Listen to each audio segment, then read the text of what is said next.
Todas as religiões são pedras preciosas engastadas no fio de ouro da divindade. Samael A1 Veor. Seu like. Mais seu comentário. Mais seu compartilhamento. Mais sua inscrição. Igual nossa enorme gratidão. Proêmio. Contam as escrituras sagradas que o patriarca Noé, ao saber da proximidade do dilúvio universal que afundaria sob suas águas toda a raça, começou a construir a arca e anunciar a seus irmãos a iminência da grande catástrofe.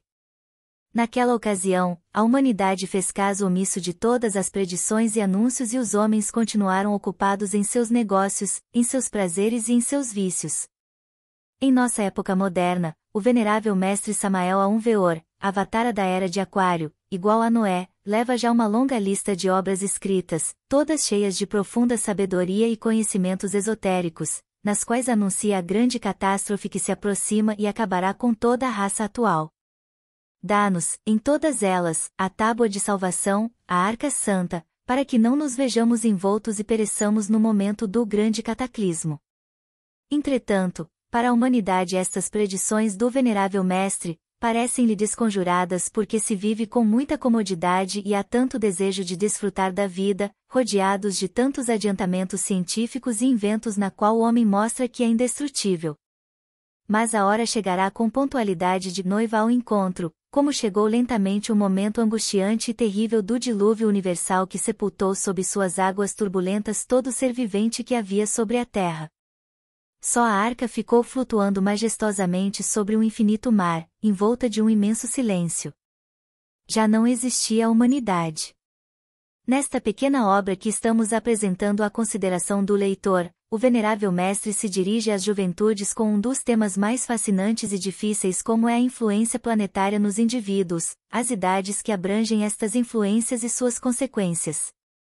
Saturno e a Lua, Júpiter e Mercúrio, Marte e Vênus, e por último o Sol que dá vida a todos os planetas, nos apresentam formando assim pares transcendentais e que ao longo de nossa vida se unem dentro de nós, em nosso próprio laboratório interior, para nos dar todas as suas semelhanças que assombram ao gnóstico.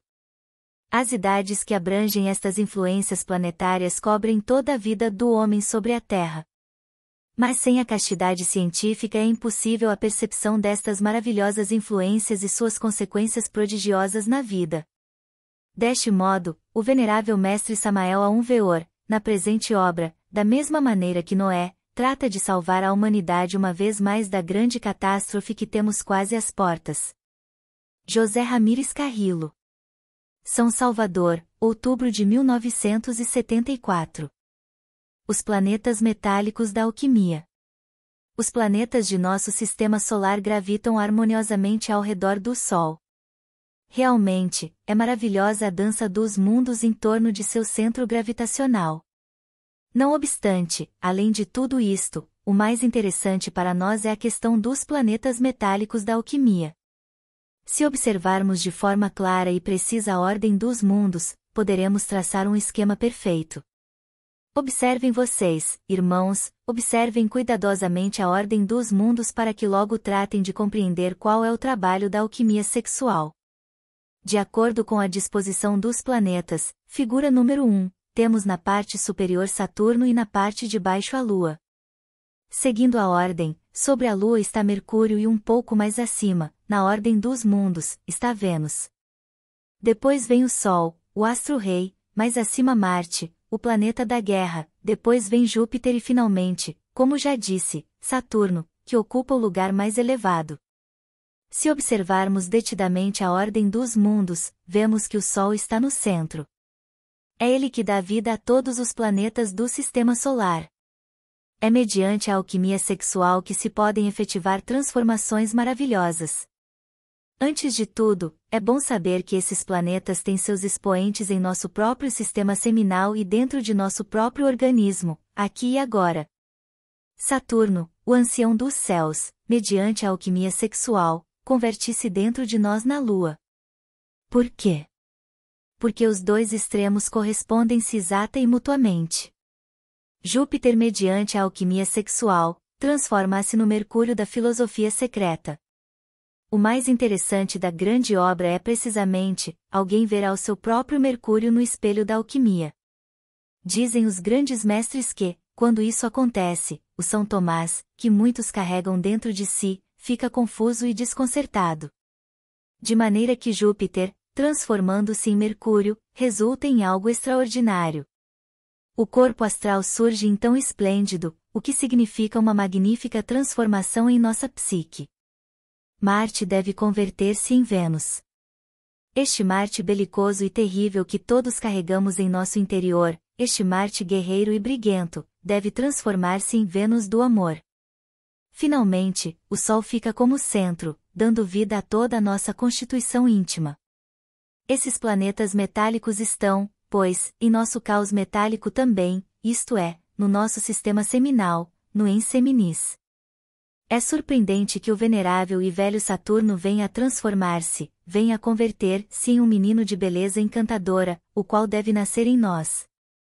Como dizem os psiquiatras, cada indivíduo na velhice deve converter-se em uma criança. Resulta extraordinário que esse Júpiter tonante, cuja esposa é a vaca sagrada ou Devi Kundalini Shakti, mediante a alquimia sexual, converta-se no Mercúrio da filosofia secreta, nesse Mercúrio que chegamos a ver no espelho extraordinário da alquimia. Diziam os grandes mestres da alquimia, bendito seja Deus que criou o Mercúrio, porque sem o Mercúrio a grande obra não seria possível para os alquimistas. Mercúrio deixa-nos realmente assombrados. Mercúrio provém das transmutações ou transformações do esperma sagrado. O Mercúrio é resultado da magia sexual. Ele é como o vapor que se levanta do poço, como a nuvem que surge do caos metálico. No entanto, esse Mercúrio possui uma inteligência de tipo sublime, inefável. Verdadeiramente, através do Mercúrio podemos transformar o chumbo da personalidade no ouro magnífico do espírito. Ele também pode aparecer através de nosso rosto para se ver no admirável espelho da alquimia. Se pensarmos em Marte, o guerreiro, o Senhor do Ferro, nessas forças belicosas que carregamos em nosso interior, nessas forças guerreiras e terríveis, não podemos deixar de nos assombrar ao ver como, mediante a alquimia sexual, venha nascer em nós o Senhor do Amor. Isto nos convida à reflexão, que o velho e venerável dos séculos se converta no menino afetuoso que se move dentro dos templos da fraternidade branca universal.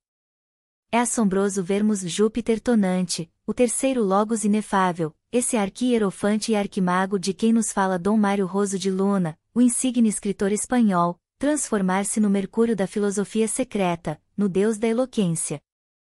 É admirável vermos Júpiter transformar-se nessa forma lúcida de um Cagliostro, no prodigioso Saint-Germain ou simplesmente nessa apoteose que nossa psique vivência durante o êxtase magnífico. A mim que me coube ver o meu próprio Mercúrio no espelho da alquimia, dou testemunho de que o tenho visto e digo que é grandioso.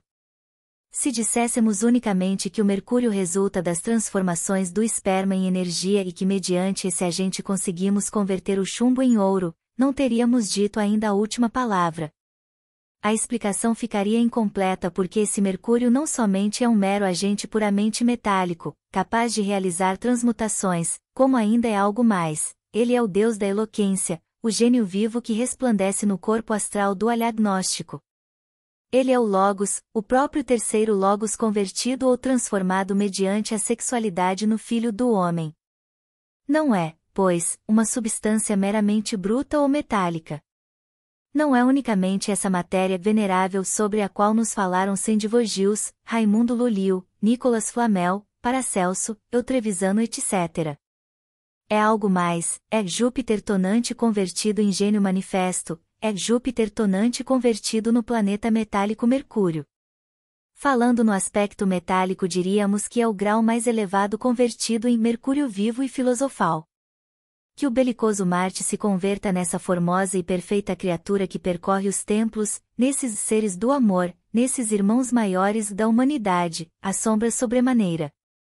Causa admiração vermos como a alquimia sexual, meus caros irmãos, produz em nós as permutações dos planetas metálicos, a transformação dos metais um no outro, as transformações radicais que dão origem a uma nova criatura transcendental. Como seria, ou de que outra maneira, essas permutações metálicas poderiam realizar-se dentro de nós mesmos? Obviamente, sem o fogo sagrado da alquimia, sem o Sahaja Maituna seria absolutamente impossível efetivar transformações desse tipo. Como vocês percebem, o que nós buscamos é converter-nos em algo diferente, em algo distinto. Procuramos fazer com que as diversas substâncias químicas se combinem dentro do organismo para dar origem às diversas funções biomecânicas ou fisiológicas.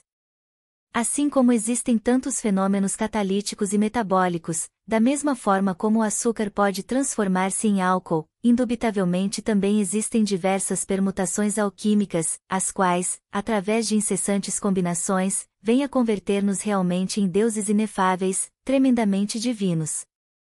Obviamente, o Sahaja Maituna, a magia sexual, é o fundamento vivo da grande obra. O ser humano ingressa no claustro materno como um simples gérmen para nele se desenvolver.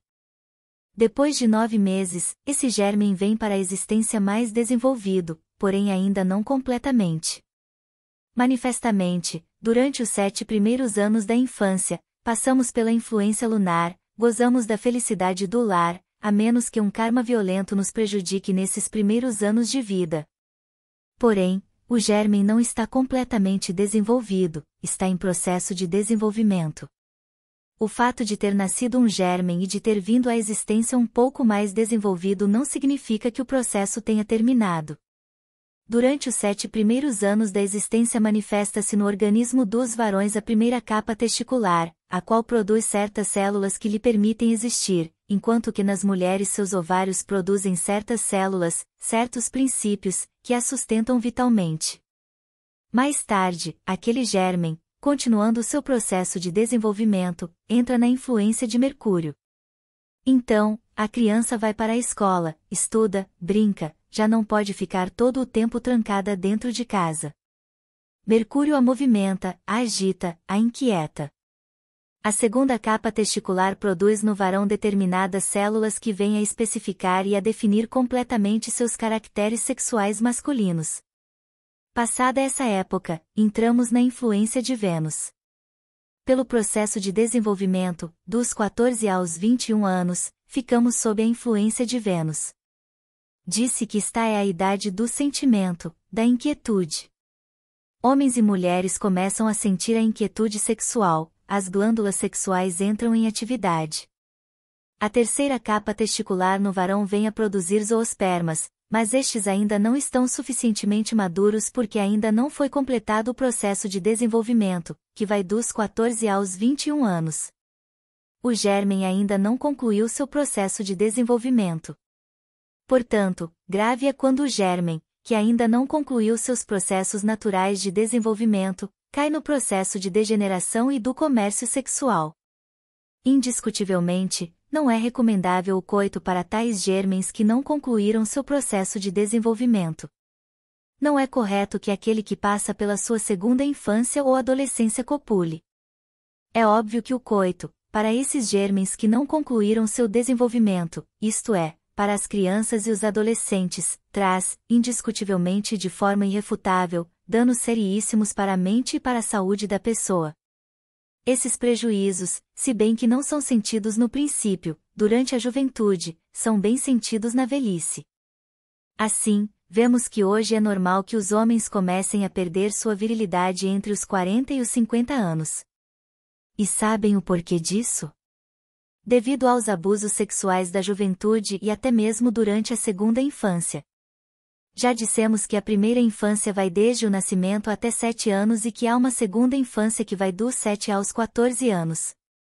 Infelizmente, hoje em dia, causa dor de zelo, muitas crianças, entre 12 e 13 anos, já estão cometendo o crime de se masturbarem e de copularem. Acontece que, com a masturbação, eliminam seus hormônios, degeneram seu cérebro, atrofiam a glândula pineal, epífise, e convertem-se em candidatos seguros ao manicômio. Bem sabido é que, depois do coito, o falus continua com certo movimento peristáltico condutor para recolher energias vitais do útero feminino a fim de repor seus princípios genésicos eliminados. No entanto, quando a masturbação, acontece que esse movimento peristáltico, em vez de absorver energias vitais femininas, princípios úteis para a existência, absorve ar frio, o qual passa diretamente para o cérebro, dando como resultado a idiotice, a degeneração mental e até a loucura. O vício da masturbação infelizmente também está bastante popularizado entre as mulheres. Obviamente, com tal vício, muitas mulheres que podiam ter sido geniais ou boas esposas se degeneraram prematuramente, envelheceram rapidamente, perderam seu potencial sexual e se converteram em vítimas da vida. Assim, é bom compreender todos esses aspectos acerca da sexualidade. Que os adolescentes coabitem é absurdo. Eles ainda são gérmens que não terminaram seu desenvolvimento. O desenvolvimento, em si mesmo e por si mesmo, vem a concluir-se na idade de 21 anos. Então, é quando realmente começa a maioridade, a idade responsável como se costuma dizer. Dos 21 aos 42 anos temos que conquistar nosso lugar ao sol. Dos 21 aos 42 anos fica completamente definida a nossa vocação na vida, o que temos de ser. Infelizmente, aqueles que alcançaram a maioridade, pelo comum, não tiveram uma orientação sexual correta e específica. Sem terem concluído seu desenvolvimento como gérmens, que um dia começaram no claustro materno, desperdiçaram seu capital hormonal, gastaram sua potência viril e, ao chegarem aos 21 anos, descobrem que estão com o potencial mental esgotado. Obviamente, essa força é irradiada pela glândula pineal, epífise. Porém, quando essa glândula foi debilitada pelo abuso sexual, porque a glândula pineal, epífise, e as glândulas sexuais estão intimamente unidas, o resultado é que ficamos numa posição desvantajosa para conquistar um lugar ao sol. Consequentemente, ao não irradiar com potência nossas ondas psíquicas, devido à debilidade da pineal, epífise, situada na parte superior do cérebro, fracassamos profissionalmente ou simplesmente se torna dificultosa a luta pelo pão de cada dia. Nossos negócios fracassam e aquelas pessoas com as quais devemos nos pôr em contato comercial não sentem nosso impulso. Os negócios são cancelados e dificilmente conseguimos o sustento diário. Se o gérmen se desenvolvesse sem intervenções de espécie alguma, se o gérmen se desenvolvesse sem interferência de qualquer tipo, se não existissem os abusos sexuais, ao chegarmos à idade dos 21 anos teríamos uma potência energética extraordinária e obteríamos grande êxito em nossa vida. É bom saber que aqui no México temos 56 milhões de habitantes que lutam pela sobrevivência, asterisco.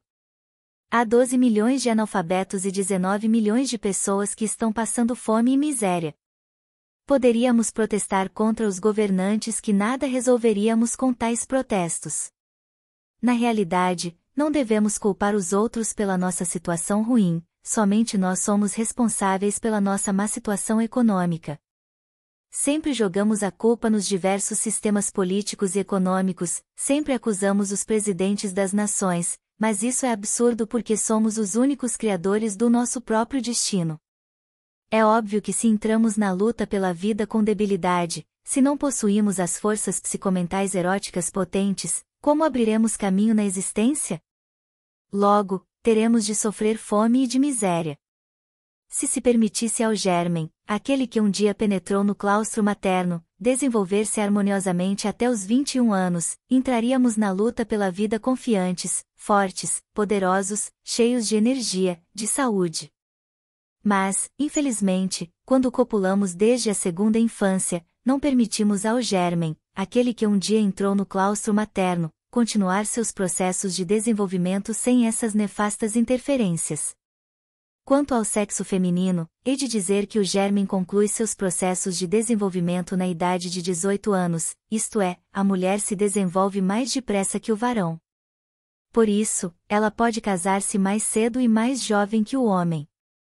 Agora, que um rapaz, ainda não sendo de fato homem completo, no sentido biológico, e sim um gérmen em processo de formação, se case antes dos 21 anos, que esteja copulando desde os 14 anos, isso é absurdo, manifestamente criminoso, monstruoso no sentido mais completo da palavra.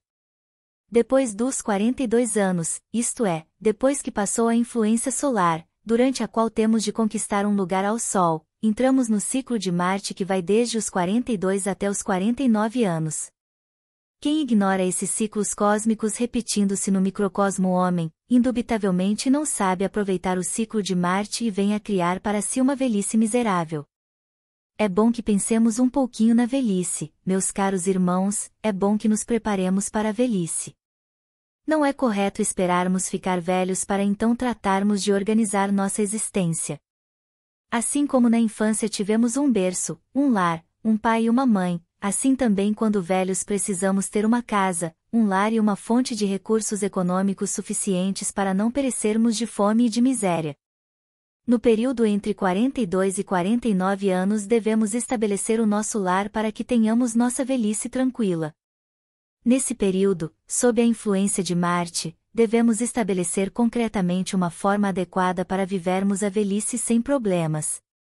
Marte ajuda com sua força energética, porém, infelizmente, como muitos abusaram do sexo durante os ciclos de Vênus e do Sol e, ao chegarem ao ciclo de Marte, apesar de receberem a influência marciana, estão esgotados devido aos seus abusos e de modo algum conseguem aproveitar o potencial marciano. O resultado vem a ser lamentável, por não se ter aproveitado devidamente o ciclo de Marte. Tem-se, então, como consequência ou corolário, uma velhice miserável. A ancianidade vem encontrar-nos sem uma fonte de renda segura e estável e então, ao invés de sermos útil de alguma forma, ainda que seja para os nossos netos, vimos a nos converter indubitavelmente num estorvo para todo mundo. Tudo por não sabermos viver. Por não sabermos viver. Por não sabermos viver. Depois dos 49 anos, ou seja, no período entre os 49 e os 56 anos, entra em nossa vida Júpiter tonante, Júpiter terrível. Ele dá o cetro aos reis, a vara aos patriarcas, os chifres da abundância a quem o merece, só e somente quando lutamos verdadeiramente durante o ciclo de Marte. Agora, se lutamos com desvantagem devido ao abuso sexual, se não aproveitamos a influência solar como era devido, uma vez que não deixamos aquele germe que um dia entrou no claustro materno se desenvolver harmoniosamente, então a influência jupiteriana, ao invés de tornar-se positiva, colocando o cetro dos reis em nossas mãos, nos deixará na miséria. Tenha-se em conta que cada planeta tem um duplo aspecto, positivo e negativo. Se Júpiter tonante tem o anjo Zachariel como regente, tem também sua antítese tenebrosa, Sanagabril. Distinga-se entre Zachariel e Sanagabril, pois são diferentes. Distinga-se entre os chifres da abundância e o cajado do mendigo. Obviamente, quem gastou seu potencial sexual, recolhe seus valores vitais, seu capital cósmico, no ciclo de Júpiter colhe como resultado a miséria, a pobreza e a humilhação. A velhice propriamente dita começa aos 56 anos com Saturno, o velho dos céus, e termina aos 63 anos. Não quero dizer que aos 63 anos tenhamos todos de morrer forçosamente, não, senão que o primeiro ciclo de Saturno começa propriamente aos 56 anos e termina aos 63 anos. Depois, seguem outros ciclos. Segue o ciclo de Urano, mas esse ciclo só pode ser vivido pelos indivíduos desenvolvidos internamente, os grandes iniciados. Também com um período de 7 anos seguiria um ciclo de Netuno para os grandes hierofantes. Depois, um ciclo de Plutão para os Mahatmas. Mais além seguiriam 2 ciclos transcendentais e, por último, harmonias extraordinárias e poderes para aqueles que já conseguiram o elixir da longa vida. Porém, falando concretamente, o ciclo de Saturno, para as pessoas comuns, dura 7 anos. Ao se chegar aos 63 anos, termina o ciclo de Saturno. Então, começam certas combinações, Saturno com a Lua, Saturno com Mercúrio, Saturno com Vênus etc. A cada 7 anos, há uma dessas combinações. Por isso, vemos os anciãos se transformarem com o passar dos anos. Por exemplo, um velhinho, no período entre 63 e 70 anos, torna-se bastante infantil em sua maneira de ser, porquanto sofre as influências combinadas de Saturno e da Lua. Dos 70 aos 77 anos passaria a sentir certas inquietudes mercurianas, certa vontade de estudar, de saber mais etc. E assim sucessivamente. Em todo caso, durante toda a velhice Saturno combina-se de uma ou de outra forma com os outros planetas. É óbvio que Saturno, o velho dos céus, representa a espada da justiça que nos alcança do alto. Se não soubemos viver harmoniosamente em cada um dos ciclos planetários anteriores, logicamente recolheremos os resultados com o velho Saturno, o ancião dos céus. Assim, meus caros irmãos, são maravilhosas e extraordinárias essas transformações vitais que ocorrem em nossa existência. As pessoas comuns pensam que ao chegarem aos 21 anos já são maiores de idade. Normalmente, sim. O germe que nasceu ou que entrou um dia no ventre materno e surgiu na existência, que nasceu para a vida, conclui seu desenvolvimento aos 21 anos de idade. Isto é exato. Porém, se nós cumpríssemos com o dever cósmico, tal como faziam os nossos antepassados, os lemurianos e os atlantes, nos converteríamos em verdadeiros homens e em deuses. Qual é o dever cósmico? Vou dizer a vocês qual é. Primeiro, não permitir que os conceitos intelectuais passem pela nossa mente de forma mecânica. Em outras palavras direi, tornar-nos conscientes de todos os dados intelectuais vindos da mente. Como tomar consciência desses dados? Através da meditação. Ao lermos um livro, tratemos de meditar nele, procuremos compreendê-lo. Segundo, emoções, devemos tomar consciência de todas as atividades do centro emocional. É lamentável ver como as pessoas se movem sob o impulso das emoções de forma completamente mecânica, sem controle algum. Devemos tomar consciência de todas as nossas emoções. Terceiro, hábitos, costumes do nosso centro motor. Devemos tornar-nos autoconscientes de todas as atividades, de todos os nossos movimentos, de todos os nossos hábitos. Não fazer nada de forma mecânica. Quarto e quinto, devemos dominar e controlar nossos próprios instintos. Devemos compreender nossos instintos profundamente, integralmente. Sexto, transmutar as energias sexuais através do Sahaja Maituna. Devemos transmutar incessantemente nossas energias sexuais. Assim, cumprindo com o dever cósmico, é óbvio que a nossa vida se desenvolverá harmoniosamente e se formarão em nós, serão fabricados em nós, os corpos existenciais superiores do ser. Assim, em harmonia com o infinito, de acordo com a grande lei, poderemos chegar à velhice cheios de êxtase e também alcançarmos o mestrado e a perfeição.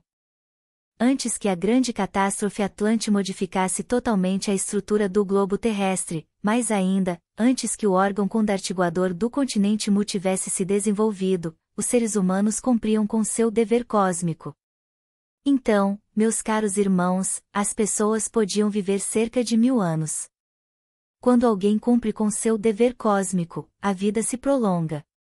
Infelizmente, o animal intelectual degenerou-se completamente, quando desenvolveu em sua constituição íntima o abominável órgão condartiguador sobre o qual tanto temos falado. É óbvio que depois de ter perdido esse órgão ficaram as consequências, o ego, o eu, o mim mesmo, o si mesmo. Com tais consequências dentro de nós, tornamo-nos perversos e também já não queremos mais cumprir com o dever cósmico. Por esta razão, a vida foi se encurtando tremendamente. Em outros tempos, quando a humanidade ainda não estava degenerada, quando ainda se cumpria com o dever cósmico, é claro, a existência se prolongava. Qualquer ser humano podia alcançar a média de 1000 anos de vida e o resultado era que os corpos existenciais superiores do ser se formavam em cada pessoa. Foi naquela época que surgiram sobre a superfície da Terra muitos homens solares, muitos deuses, muitos homens divinos. Hoje, já quase não se vêem esses seres porque as pessoas não sabem cumprir com o dever cósmico. É necessário, pois, viver de acordo com o infinito e cumprir com o dever cósmico. Precisamos nos tornar conscientes de nós mesmos. Não devemos gastar as nossas energias sexuais. Devemos ensinar nossos filhos a transmutar o esperma em energia e adverti-los de que é uma desgraça, uma monstruosidade, copular antes dos 21 anos de idade. Precisamos dar ciência aos adolescentes de que eles não concluíram seu processo de desenvolvimento, que ainda são gérmens em processo de desenvolvimento e que é monstruoso que um gérmen esteja coabitando. Como gérmens eles precisam e devem desenvolver-se bem. Assim, meus caros irmãos, reflitam sobre tudo isso. Utilizem a alquimia em si mesmos para que venham a realizar estas transmutações dos planetas metálicos dentro de cada um. Somente mediante a alquimia, cumprindo com o dever cósmico, poderemos transformar o nosso velho Saturno na divina Lua, em um menino. Somente através da alquimia sexual, como já disse, poderemos converter Júpiter tonante no Mercúrio da filosofia secreta. Só por meio da alquimia é que podemos transformar o belicoso Marte numa criatura amorosa e assim nascermos verdadeiramente como adeptos. O importante é, repito, que o gérmen se desenvolva harmoniosamente e que, depois, continue com os ulteriores processos de desenvolvimento até conseguir a autorrealização íntima do ser. Isto é tudo, meus caros irmãos. Samael A1 Veor. O poder está na cruz. A cruz, para os gnósticos, não é, de modo algum, um símbolo convencional, a não ser a representação de uma lei invariável, a qual cobre toda a gama, todos os fatos da natureza, sem exceção alguma. Quem conhece os fundamentos da química, sabe que a reação dos elementos somente acontece ao cruzá-los uns com os outros. Por exemplo, a fórmula química da água H2O é simplesmente o cruzamento de duas moléculas de hidrogênio e uma de oxigênio, de tal sorte que a água, o precioso fluido indispensável para a vida orgânica, é o resultado da cruz. O poder para produzir a água está na cruz do hidrogênio e o oxigênio. A harmonia na marcha de um sistema de mundos depende do ponto magnético crucial, onde as duas forças centrífugas e centrípetas se encontram equilibradas. De tal sorte que o poder que sustenta os mundos está na cruz magnética dos espaços. Uma célula masculina chamada zoosperma se cruza com uma célula feminina chamada óvulo e desta cruz resulta o ente humano. De tal sorte que o homem é o resultado da cruz do zoosperma masculino e do óvulo feminino. Nada pode vir à existência sem o poder da cruz. Um sincero e ideal aperto de mãos cruza e harmoniza o afeto mútuo de duas pessoas. Assim que a cruz na extensão das mãos faz vivo o afeto entre duas almas. Pela rua parte um jovem arrumado e se encontra com uma preciosa senhorita, cruzam-se seus olhares e desta cruz prodigiosa, sutil e impalpável, mas real em seu poder mágico, nasce um afeto, nasce um amor que organizará um lar e produzirá efeitos assombrosos, como são a multiplicação da espécie, a grandeza de uma pátria e talvez a aparição de um gênio que faça aumentar o progresso da ciência, ou da filosofia para melhorar o mundo. De tal sorte que a cruz magnética dos olhares mostra e demonstra que o poder está na cruz. Uma semente é introduzida na Terra e, ao cruzar seu poder com os elementos químicos que constituem a estrutura do planeta, produzem-se árvores, flores, sementes e frutos que aumentam multiplicando a espécie ad infinitum, de tal sorte que o poder está na cruz. Sem a cruz não existe nada novo, nem se poderia transformar o antigo, de tal sorte que os gnósticos, sábios por excelência, sabem exatamente o valor da cruz e lhe rendem culto, não fundamentados em nenhuma crença, a não ser em um saber absoluto e imediato. Os gnósticos são místicos da verdade e desejosos de saber todas as coisas, deixando à margem, como coisa inútil, toda a crença, pois esta faz ao homem nécio, estúpido e inconsciente, e da estupidez e da inconsciência se valem os audazes para governar e dirigir as inocentes multidões, que, quais cordeiros, seguem a chefes tão estúpidos e inconscientes quanto eles mesmos. A cruz é a razão de ser de todos os fatos da natureza e nesta lei não existem exceções.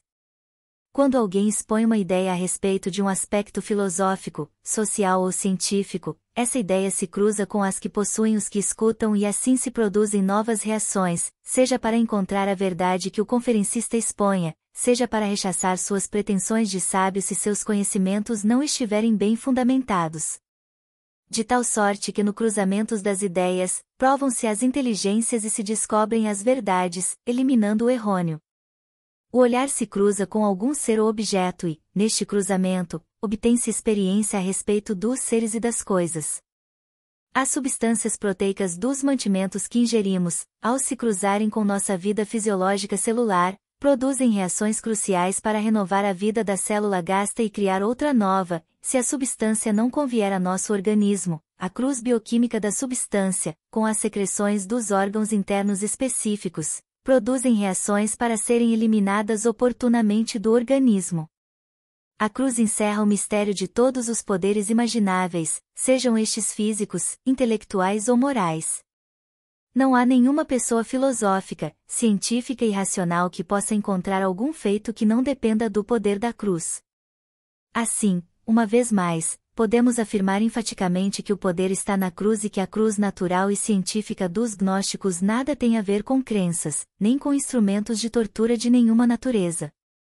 A cruz dos gnósticos é o poder do universo constituindo átomos, moléculas, células, órgãos, organismos, mundos e sistemas de mundos.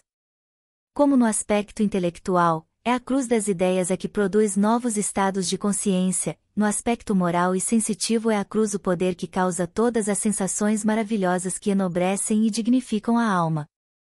Ao cruzar-se melodias musicais com a capacidade auditiva do ser psicofísico dos que escutam, produz-se uma bela eclosão na sensibilidade da alma, e assim a harmonia interior resulta dessa preciosa cruz dos sons, e ao cruzar-se a vista com uma beleza natural, como uma flor ou uma bela mulher, aparecem na alma sentimentos de divina inspiração, que fazem descobrir à consciência os íntimos impulsos da perfeição que se encontram na harmonia das forças. Ao cruzar o pensar com o sentir, o ser humano se encontra não somente em perfeita harmonia, senão com suficiente capacidade para executar com êxito o trabalho no qual está empenhado. Há que aprender a pensar como o filósofo e a sentir como o artista, pois, reunindo em precioso amálgama crucial o elevado pensamento do filósofo à sensibilidade divina do artista, surge o encantamento mágico da alma do verdadeiro super-homem.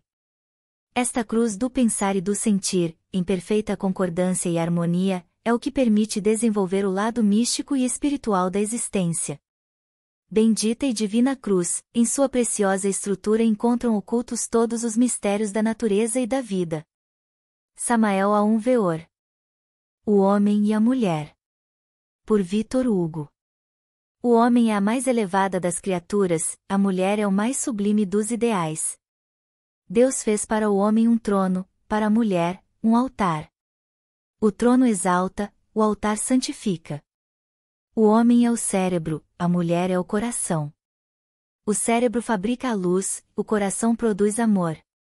A luz fecunda, o amor ressuscita. O homem é forte pela razão, a mulher é invencível pelas lágrimas. A razão convence, as lágrimas comovem. O homem é capaz de todos os heroísmos, a mulher, de todos os martírios. O heroísmo enobrece, o martírio sublima. O homem tem a supremacia, a mulher, a preferência. A supremacia significa a forca, a preferência representa o direito. O homem é um gênio, a mulher, um anjo. O gênio é imensurável, o anjo, indefinível. A aspiração do homem é a suprema glória, a aspiração da mulher é a virtude extrema. A glória faz tudo grande, a virtude faz tudo divino. O homem é um código, a mulher, um evangelho. O código corrige, o evangelho, aperfeiçoa. O homem pensa, a mulher sonha. Pensar é ter no crânio uma larva, sonhar é ter na fronte uma auréola. O homem é um oceano, a mulher, um lago. O oceano tem a pérola que adorna, o lago, a poesia que deslumbra. O homem é a águia que voa, a mulher é o rouxinol que canta. Voar é dominar o espaço, cantar é conquistar a alma. O homem é um templo, a mulher é o sacrário. Ante o templo nos descobrimos, e ante o sacrário nos ajoelhamos. Enfim, o homem está colocado onde termina a terra e a mulher onde começa o céu. Controle de concepção e não controle de natalidade. Não manchemos a virtude da mulher, pois ela é a coroa de seu marido. Errar é de humanos, permanecer no erro é de nécios. O entendido, aplica sua inteligência para encontrar o bem. Asterisco asterisco asterisco asterisco asterisco asterisco asterisco. Lá pelos anos 68, Sua Santidade Paulo VI se pronunciou contra o uso já estabelecido das pílulas que permitem à mulher o abuso sexual sem temor algum. Antes da vinda do Cristo, a mulher era bota de guerra e instrumento de prazer.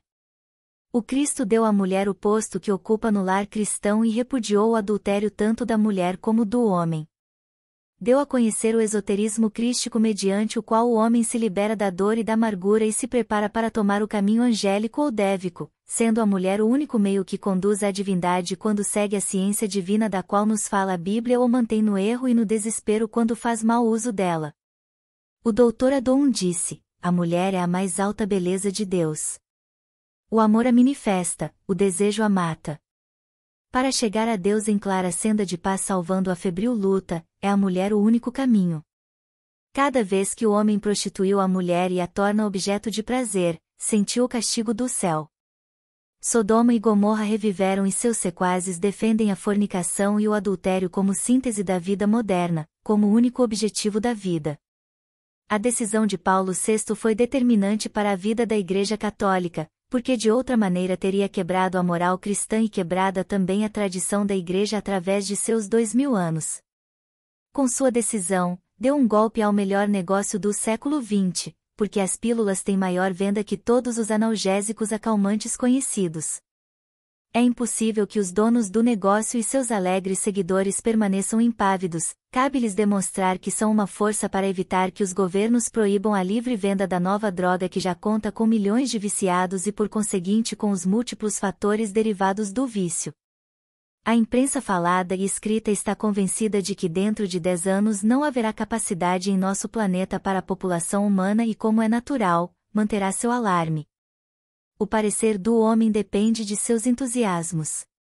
Recentemente, houve grandes prêmios para as famílias mais prolíferas e todas as crenças louvaram a fecundidade. Nós, os gnósticos, advogamos pelo controle da concepção que é muito diferente do controle da natalidade.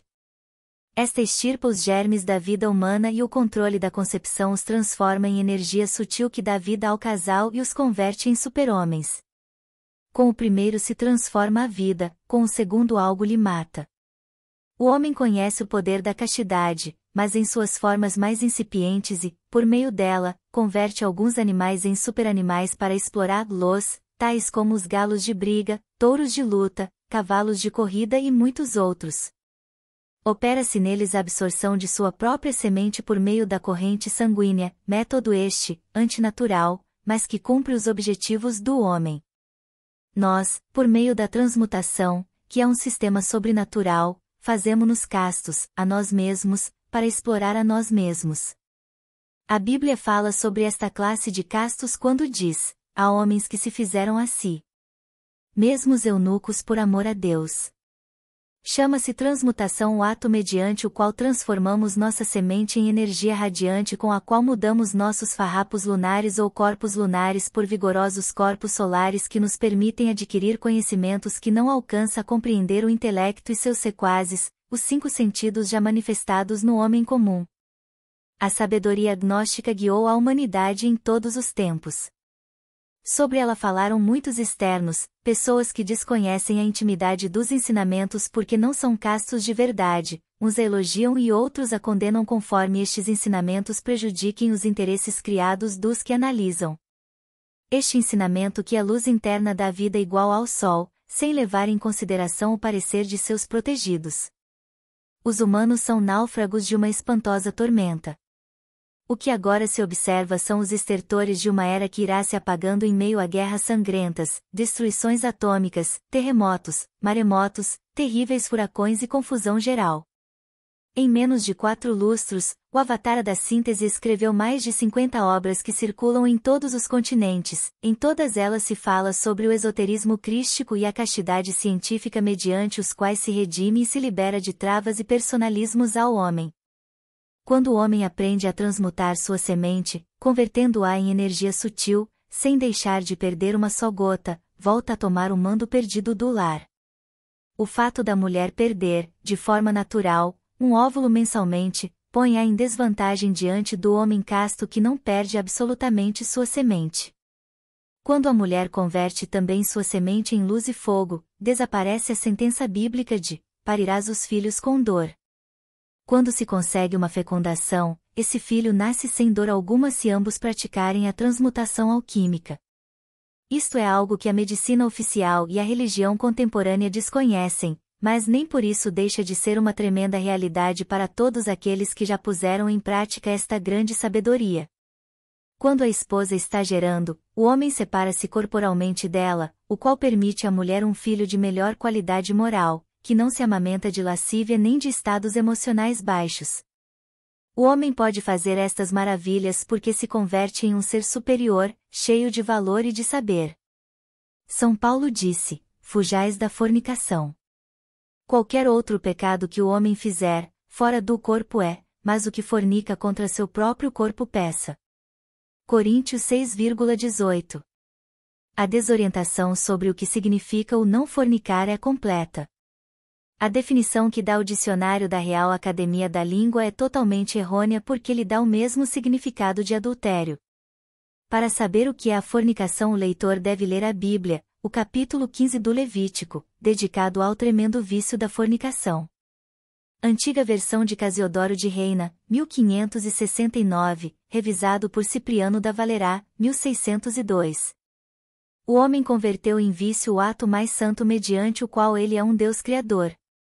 A Bíblia começa no Gênesis falando do sexo, e mandou Jeová Deus ao homem dizendo: de toda árvore do horto comerás, mas da árvore da ciência do bem e do mal, não comerás, porque o dia que dela comeres, morrerás. Vers. 16 e 17, capítulo 2, Gênesis. E termina no Apocalipse falando também de sexo. Mas tem umas poucas coisas contra ti, porque permite àquela mulher, Jezabel, que se diz profetiza, ensinar a meus servos a fornicar e a comer coisas oferecidas aos ídolos. E lhe dei tempo para que se arrependa de sua fornicação, e não se arrependeu. Eis aqui, eu a jogo em cama, e aos que adulterem com ela, em muito grande tribulação se não se arrependerem de suas obras. Eu matarei a seus filhos com morte, e todas as igrejas saberão que eu sou o que esquadrinha os rins e os corações, e darei a cada um de vós segundo suas obras. Vers. 23.30 Capitão 2, Apocalipse. A falsa interpretação do texto bíblico fez com que os devotos de Rodas às crenças desconheçam o que é fornicar, e o que implica comer da árvore da vida. Se tem escrito toneladas de livros falando de moral e o mundo é cada dia mais imoral. A pessoa humana tornou-se falsa, rancorosa e fornicaria, sem saber os delitos que comete ante a divindade. Quem mente peça contra o Pai que é a verdade, que odeia peça contra o Filho que é o amor, e o que fornica peça contra o Espírito Santo que é fonte de vida. O Pai dá-nos a graça da sabedoria, o Filho dá-nos a graça do amor e o Espírito Santo nos dá o poder de fogo, quando vivemos segundo a ciência. Os 4 evangelhos são totalmente fálicos, mas estão escritos em chaves porque os tempos não estavam preparados para que o homem conhecesse estas verdades. O desconhecimento da ciência divina fez com que o homem desprezasse sua própria semente. Ele paga para que recolham todas as sementes da qual se serve para viver, como o trigo, o café, o milho, e paga também para que joguem fora a própria que é divina e o mais precioso que o homem produz. Para o casto que sabe transformar sua semente em fonte de vida, o acontecimento da concepção tem lugar em um ato natural. Em lares dignamente formados, ao transmutar sua semente por meio da magia amorosa, escapa um espermatozoide forte e vigoroso o qual consegue engendrar um novo ser, sem emitir os milhões que o fornicário gasta na displicência do prazer e com o beneplácito de todas as crenças e visto bom da ciência dos homens. Aos homens dizemos: se um espermatozoide tem o poder de formar um corpo tão complicado como é o do ser humano, o que não faremos com milhões que nos reservamos para nos dar vida e sabedoria a nós mesmos? Descalce-te, que a terra que pisas é santa, disse o Senhor Jeová a Moisés, quando do acontecimento da sarça de Ore, aquela ardia e não se consumia. Igualmente repetimos às pessoas que tratam de conhecer esta ciência da castidade, sem purificação alguma. Há que defender a juventude desorientada, que faz feiras e bacanais para expulsar sua semente sem recato algum. É urgente que as pessoas conheçam a castidade científica. Para isso se requer o apoio dos governos, da medicina oficial e dos sacerdotes de todas as religiões. Então se terá feito mais pela humanidade que nos 10.000 anos da presente civilização.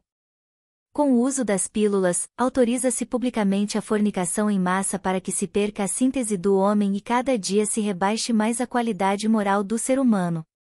Estamos dispostos a dialogar com a ciência e com a religião sobre nossa posição no mundo. Não queremos sequazes nem seguidores, mas sim imitadores de nosso exemplo para que se liberem. O homem comum ama o natural, nós amamos o sobrenatural. O homem comum quer dinheiro, nós queremos sabedoria. Todos podem beber da sabedoria divina para que desatem ofensas e rompam cadeias. Entramos em uma nova era e com ela vão se formando os paladinos de um povo santo que se oporá à maldade do mundo. Júlio Medina Viscaíno, 12 de agosto de 1969. Fundamentos da alquimia sexual. O ser humano. Já afirmamos e repetimos que o homem espiritual é um tríode, corpo, alma e espírito, o confirmam as Sagradas Escrituras. Tessalonicenses 5:23. Esse trio é a condensação das 7 modificações da energia universal, causa causorum de tudo quanto existe. O homem é de natureza divina e humana, espírito e matéria, é o livro dos 7 selos do Apocalipse de São João. O corpo físico, por sua densidade, serve de veículo à alma, para sua evolução no mundo da matéria. A alma não é o espírito, nem o espírito é a alma. A alma está constituída pelos valores conscientivos obtidos em cada encarnação. O espírito é a faísca divina, desprendida do seio do absoluto naquele amanhecer da vida. A iniciação. Iniciar é começar algo, um trabalho, uma prática, etc. A iniciação é um paciente trabalho. É a consagração ao culto das forças crísticas. Quem se inicia a tais mistérios aprende a interpretar corretamente os símbolos cristãos mencionados pelas Sagradas Escrituras. Isto quer dizer que nenhum profano com seu intelecto, por muito sábio que pareça, é capaz de fazê-lo, mesmo que tenha queimado as pestanas estudando durante toda a sua vida, a menos que se inicie nos mistérios crísticos. As faculdades internas do ser humano despertam apoiando-se em disciplina. São Paulo nos adverte isso em Coríntios 4:20, porque o reino dos céus não consiste em palavras, intelectualismos, dialética, senão em virtude. Pureza em pensamentos, palavras e obras. A iniciação começa pelo sexo, que é o mesmo que nascer novamente. Esse é o nascimento espiritual do qual falou o divino mestre a Nicodemus, príncipe dos fariseus. Veja-se todo o capítulo 3 do Evangelho segundo São João. Adverte, além disso, o evangelista que, aquele que é nascido da carne, matéria, carne é, o que é nascido do Espírito, fogo água, Espírito é. Capítulo 3:6, São João. Nascer espiritualmente não significa acreditar em Deus, nem aceitar a Jesus como único Salvador, nem simplesmente arrepender-se e batizar-se em seu nome e se está salvo. Nascer espiritualmente é algo muito duro e difícil, é o trabalho da transformação do grosseiro em sutil, da matéria em energia, conforme as divinas medidas traçadas pelo grande arquiteto universal. Trata-se, pois, da renúncia do ato bestial, que deve ser substituída por um ato natural e divino, do qual deve emanar o Filho do Homem, ficando vencida a besta interna. Esse trabalho é próprio de valentes e não de covardes e débeis, para estes basta suas elucubrações mentais e seus prazeres sem freios, o abismo lhes aguarda. O reino dos céus se toma por assalto, e os valentes que o tomam são os iniciados. Desde os dias de João Batista, até agora, o reino dos céus faz força, e os valentes o arrebatam. Mateus 11:12. Regra para o despertar da consciência. São precisamente as virtudes os requisitos essenciais para o despertar da consciência.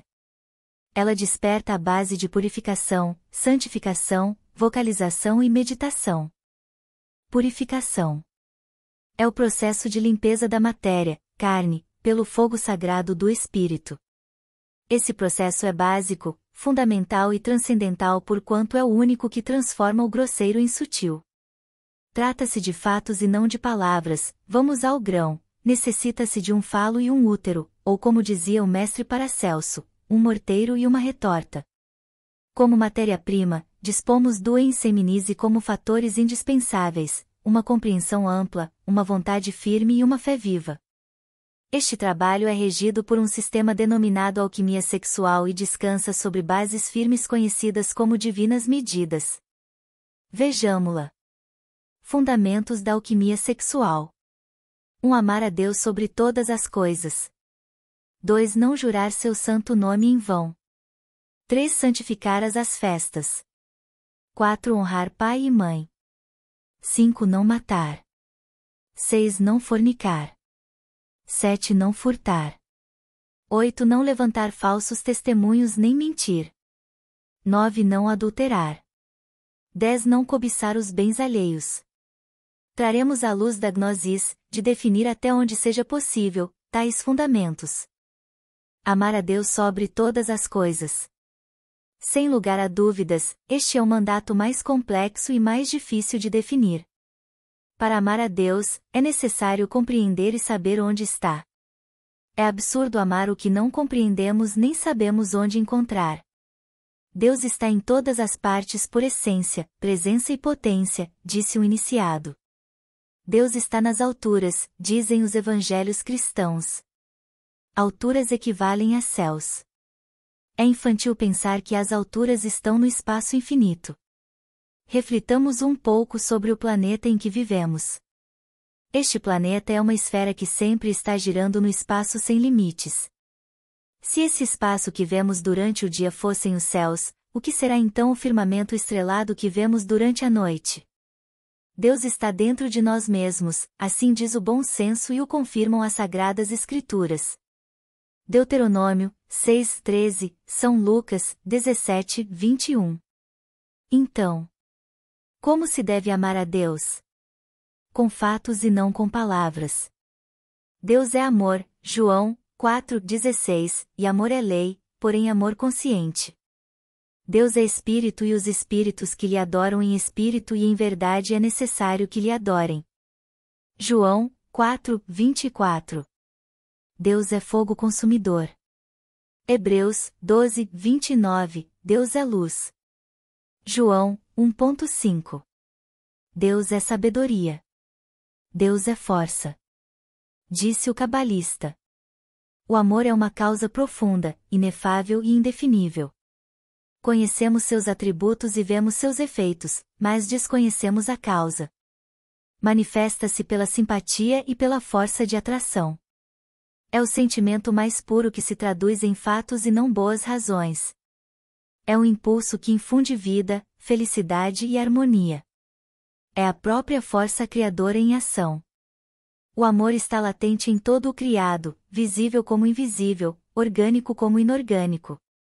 Sua contrapartida é o ódio, força destruidora e cruel. Mas, as coisas sobre as quais devemos amar, quais são?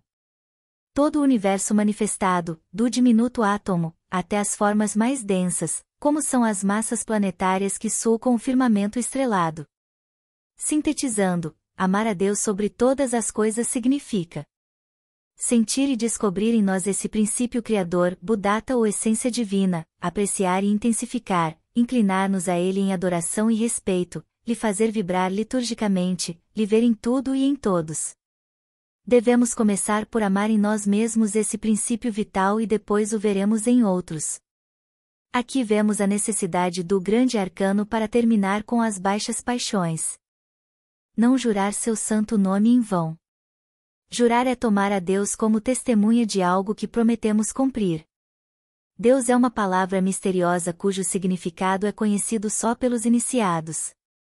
Em vão tomará a Deus como testemunha em qualquer ato ou fato da vida, porque não dará por inocente ao que tomarei seu nome em vão. Deus é impessoal, imaterial e imortal. E porque uma miserável criatura como é o ser humano, pretende brincar com seu santo nome? Mas eu vos digo, não jureis em nenhuma maneira, nem pelo céu, porque é o trono de Deus, nem pela terra, porque é o escabelo de seus pés, nem pela Jerusalém, porque é a cidade do grande rei, nem por sua cabeça jurarás, porque não podes fazer um cabelo branco ou negro, mas será vosso falar, sim, sim, e não, não, e porque o que há mais do que isto, do mal procede. São Mateus 5:34-37. Mas, quando a Deus fizeres promessas, não demores para pagar, porque não se agrada dos insensatos, paga o que prometestes. Eclesiastes 5:4. Santificar as festas. Santificação é a limpeza da alma e não da matéria física. Festa é alegria íntima, satisfação, gozo do coração. Festas são as que vive o iniciado nos mundos internos, quando ganhou um grau a mais em seu processo de perfeição, depois das provas de rigor. Santificar as festas significa conservar a pureza e a perfeição de nossos triunfos do espírito e não voltar a pecar. Honrar pai e mãe. Honrar é servir, apreciar, estimar. Honra é estima, respeito, consideração. Pai é o princípio criador e gerador que levamos dentro. Mãe é a matéria-prima da grande obra, o enseminis ou água pura de vida. É a mãe natureza ou fogo sagrado do terceiro logos, que reside nas glândulas sexuais, a igreja de Éfeso ou chakra Muladhara. E vosso Pai não chamais a ninguém na terra, porque um só é seu Pai, o qual está nos céus. Mateus 23:9. Não matar. Matar é cortar a vida ou sopro divino. O contrário de morte é vida. Matar é destruir a vida que palpita em toda a natureza. Assim como nenhum mortal é capaz de infundir esse sopro divino, tampouco deve tirá-lo de nada nem de ninguém, nem de uma planta, nem de uma flor, muito menos aos seres de nenhuma espécie. Não matar é colaborar com a grande vida universal. Não só se mata com o veneno, a bala ou a adaga, também se mata com o pensamento, com as palavras e com as obras, e uma palavra torpe, mordaz ou de duplo fio, assim como o desprezo também ferem e matam os sentimentos e as boas intenções dos seres. Em Poeta disse: Não matarás, nos diz a Escritura, e tu, sendo crente, delinquiste. Pois matou em meu peito a ventura e no fundo da alma me feriste. Não fornicar. Fornicar é desperdiçar a água pura de vida, o enseminis. Não fornicar é lhe apreciar e lhe utilizar sabiamente. Eis aqui o grande segredo da vida e da redenção humana. Não fornicar é vida, castidade, felicidade. Fornicação é destruição e morte. Fornica-se com a mente, como o verbo e com os órgãos criadores.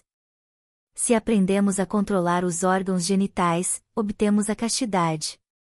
Refreando o impulso animal, obtém-se a castidade. A serpente da castidade está bendita.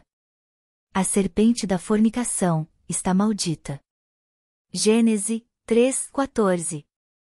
Fornicação foi o delito contra a natura cometido pelos personagens bíblicos Adão e Eva. Foi a violação do grande mandato universal. Gênesis 2:17 e Levítico 15:16-18. Eis ali o pecado original.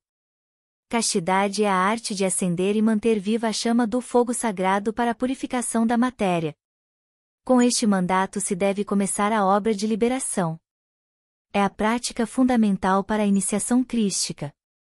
São 10 regras ou mandatos universais à disposição de quem deseja a vida eterna, mas é necessário começar o trabalho com um deles, porque se querem utilizar todos ao mesmo tempo, não se logra nada, assim como quem pretende caçar 10 lebres de uma vez, não caça nenhuma. Portanto se deve começar com um, levando por ordem e disciplina em tudo, até chegar a lograr a compreensão criadora, e então se poderão chegar a cumprir os demais. Chamará a atenção o fato de começar com o 6º mandamento e não com o 1º, realmente é bom esclarecer, o 6º mandamento é o 1º e foi dado pelo Altíssimo, entretanto ocupa o 6º lugar na ordem dos mistérios, porque simboliza os 2 caminhos, o bem e o mal, a vida e a morte. Sabido isto, convém escolher de acordo com nossa própria consciência. Quem quer unir-se à grande vida universal, tem que seguir o sendeiro da luz, o bem, o amor, a castidade. Quem quer ir parar nos abismos para sua própria desintegração total, onde só se ouve o pranto e o ranger de dentes, ali está o sendeiro do mal, a fornicação, São Paulo diz, fugi da fornicação. Qualquer pecado que o homem fizer, fora do corpo mas, quem fornica, contra seu próprio corpo peca. Coríntios, 6:18. Se desperdiça água ou inseminis, apaga-se o fogo, apagando o fogo ficamos sem luz, em trevas. Só refreando o ato sexual e nos retirando antes de ejacular essa semente, liberamo-nos do sofrimento, da miséria, da dor e do crime. Isso sim é espiritualidade. Não furtar. Furtar é roubar, que é o mesmo que se apoderar do alheio sem conhecimento de seu dono, com ou sem violência. Algo, por insignificante que pareça, se não nos pertence não devemos tomá-la, porque do contrário se viola este princípio universal e a espada da justiça divina, cairá sobre nós. A vida que palpita em nós tampouco é nossa, e não devemos furtá-la para gastá-la em prazeres vulgares. Não nos façamos réus do delito de furtar diante do Deus vivo. Sempre que formos ao ato da cópula carnal, saibamos nos retirar a tempo, antes de nos converter em ladrões da grande vida universal. Não levantar falsos testemunhos nem mentir.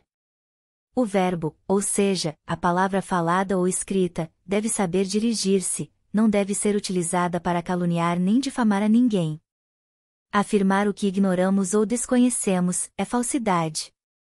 A mentira é oposta à verdade.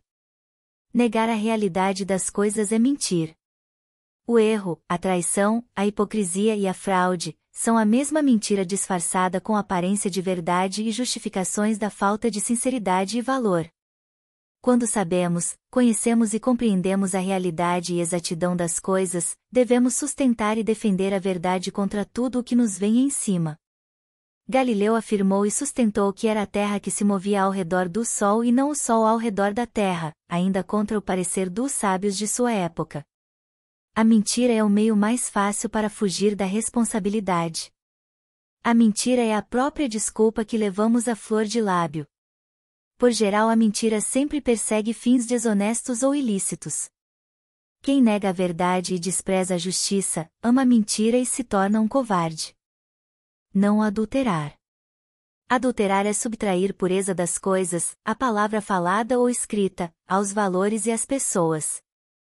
Os valores espirituais foram adulterados pelos falsos apóstolos santarrões. As coisas são adulteradas quando perdem sua integridade ou originalidade.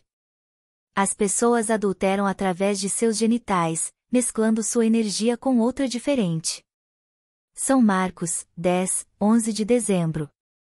A palavra falada ou escrita é adulterada quando se deforma ou se tergiversa seu conteúdo ou significado, assim como sua interpretação literal ou superficial. A doutrina secreta do Cristo foi adulterada pelos traficantes de glórias, sob o pretexto de modernizá-las e acomodá-las segundo suas elucubrações mentais e questões de estômago. As Sagradas Escrituras foram adulteradas por exegetas e teólogos, evadindo assim a responsabilidade de ser eles os primeiros em submeter-se às leis universais, antes que aconselhar aos demais a cumpri-las. Deviam dar o exemplo de ser filhos e ministros de Deus, limpando-se da ostentação e das riquezas acumuladas. Isso é cristianismo puro, isso é amor a Deus. Devemos compreender claramente o que significa adultério e o que significa fornicação. Comete-se adultério, quando a qualquer dos dois cônjuges entra uma pessoa estranha. Desta forma violamos o 9º mandamento. Comete-se fornicação, quando desperdiçamos nossa semente, seja com nosso cônjuge ou com pessoa alheia. Assim violamos o 6º mandamento. Não cobiçar os bens alheios. Cobiça é apetite desordenado de adquirir riquezas e bens, é ânsia de acumulação, desejo sem freio, ambição desmedida de possuir o que outros possuem. Cobiçam-se as coisas, as riquezas, posições, poderes, etc. Cobiça-se a mulher alheia, sobretudo quando é bela e virtuosa, cobiça-se o marido elegante, bondoso e responsável, sobretudo quando é de boa posição, etc. A cobiça é capaz de tudo, não mede consequências nem se sacia facilmente. Até aqui a lei universal, consequência das debilidades humanas. A ela se referiu o grande Mestre Jesus, quando disse: Não penseis que vim para abolir a lei ou aos profetas. Não vim para anular, destruir, abolir, mas sim para cumpri-las. São Mateus 5:17. Quem é capaz de cumpri-la viverá até então sob a graça, o amor universal, e poderá, igual a São Paulo, pronunciar aquela frase transcendental. Onde está, ó morte, teu agrilhão? Onde, ó sepulcro, tua vitória? Já que o aguilhão da morte é o pecado e a potência do pecado, a lei. Coríntios 15:55-56. Santificação. Santificação é a limpeza da alma. Há que saber despojar-se das baixas paixões. As baixas paixões são os vícios, os defeitos, os desejos, fanatismos, ambições, etc. É uma necessidade para o discípulo transformar também os pensamentos, palavras, sentimentos e emoções em virtudes, para a depuração e a limpeza da alma. Isto se obtém à base de muita vontade, tenacidade, fé e amor, começando por elaborar uma lista de todos, em ordem correlativa. Dê a cada 2 meses pelo menos para despojar-se dele e assim sucessivamente, até terminar com todos. Porque ninguém poderá comer das coisas sagradas enquanto não for limpo. Levítico 24:4. Alquimia sexual, Arcano AZF. Este é o ponto onde se apoia o edifício do Templo de Deus.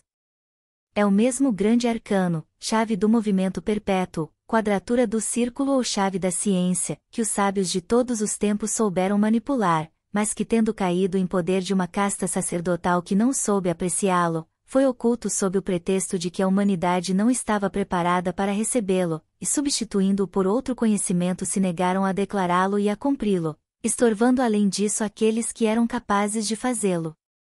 Com sobrada razão o Mestre Jesus lhes respondeu duramente dizendo-lhes, ai de vós, doutores da lei, que haveis tirado a chave da ciência, vós mesmos não entrastes, e aos que entravam impedistes. São Lucas 11:52. A chave da ciência é o próprio sexo. Toda a doutrina secreta do Cristo apoia-se no sexo. O sexo é o campo de batalha onde se encontram o bem e o mal e de onde se sai para anjo ou demônio. A importância da castidade ou alquimia sexual está demonstrada nas seguintes passagens do Evangelho, segundo São João, 4:10, 6:27, 6:63 e 7:38. O Cristo não foi médico, mas curou todas as enfermidades humanas. Não foi advogado, mas explicou os princípios elementares de toda a lei. Não foi autor, porém inspirou toda a literatura vivente do mundo.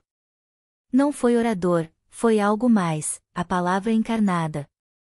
Não foi poeta, nem músico. Mas é a alma e a inspiração de todo o canto e de toda a música. Não foi artista, porém foi inesgotável luz de grandes mestres, tão antigos quanto modernos. Não foi arquiteto, porém foi o transformador das almas e o construtor de caracteres de todos os tempos. Não foi estadista, mas fundou os estados e as instituições da humanidade. E o que tem de mais maravilhoso nele, é que foi um homem perfeito, cuja vida não foi manchada pelo pecado.